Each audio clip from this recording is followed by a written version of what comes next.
পিও আর আমি দুজনে মিলে রথ তৈরি করছি। পিও এখানে আটা লাগাচ্ছে আর আমি কাগজ কাটছি। তো এর মধ্যে কাগজ আমরা লাগাবো, কারণ কি এর মধ্যে কিছুই করা নেই। এটাকে সুন্দর করে সাজাবো, সুন্দর করে সাজিয়ে তারপরে গিয়ে তোমাদেরকে দেখাবো ভিডিও করে যে আমরা কেমন সুন্দর এই রথটাকে সাজিয়েছি, না বাবা? আর পিও এই দেখো আটা লাগাচ্ছে কত সুন্দর করে। আমাদের আজকে রথ সাজানো হচ্ছে। হ্যাঁ, এখানে আটা লাগা। আমাদের আজকে রথ সাজানো হচ্ছে আর এই রথে কাগজ লাগাবো, তার জন্য এই কাগজ কাটা হচ্ছে। এই হলো আমাদের কাঠের জগন্নাথ, কালকে পিওর বাবা কিনে এনেছে। আর এখানে যেহেতু এই কাগজ লাগানো আমার মনে হয় সব থেকে বেশি ডিফিকাল্ট অবস্থা।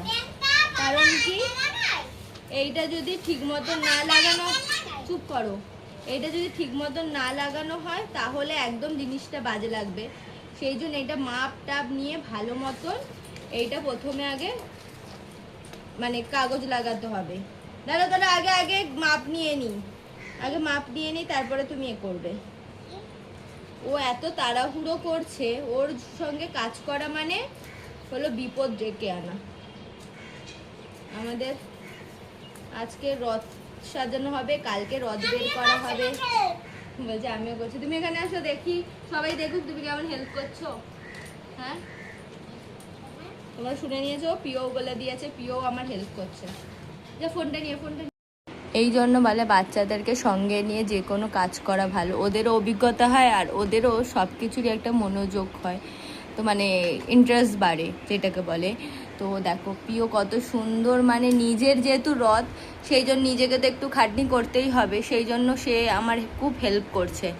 আটা লাগিয়ে দিচ্ছে, যেহেতু আমি যদি আটা লাগাই আবার এদিকে কাগজ কাটি তাহলে একসঙ্গে কিছু হবে না। হ্যাঁ, যদি একসঙ্গে কিছুই হবে না, সেজন্য আটা লাগিয়ে দিচ্ছে আর আমি হলো এই তো কাগজ কেটেছি, কাগজটা আবার লাগাবো। চলো তোমাদেরকে সব একটু একটু করে আমি ভিডিও করে দেখাবো আমরা দুজনে মিলে রথটাকে কীভাবে সাজালাম।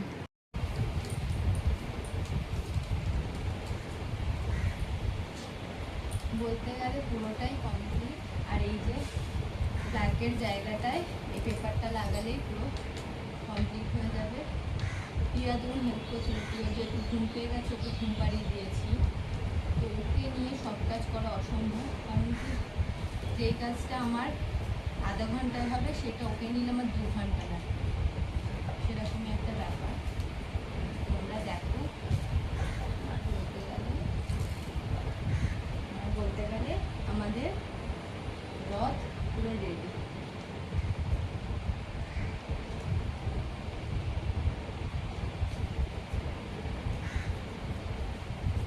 এখানে একটা ফ্ল্যাগ বানাবো, কাপড় দিয়েই বানাবো, সেই ফ্ল্যাগটা এখানটা লাগাবো। তো আমাদের প্রভু জগন্নাথ এই যে, আর আমাদের রথ। তো কেমন হয়েছে তোমরা সবাই জানিও আমাদের রথটা কেমন হয়েছে। ঠিক আছে, কি সুন্দর হয়েছে। এটা পরের বার কালার করবো, এবারে মার্বেল পেপার লাগিয়েছি, পরের বার এটাকে কালার।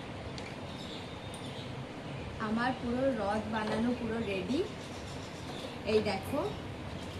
আর সব থেকে বড় জিনিস হলো আমাদের প্রভু জগন্নাথের কৃপায় আমাদের এবারে ঘরে আমার মেয়ের জন্য রথ এসছে। আগের বারে আমরা অনেক খুঁজেও পাইনি সেরকম মনের মতন রথ, আর প্রাইসও বেশি ছিল, কিন্তু এবারে এত ভালো রথ পেয়ে গেছি, মানে খুব কম প্রাইসে, তার মধ্যে প্রভু জগন্নাথকেও মনের মতন পেয়ে গেছি কাটে।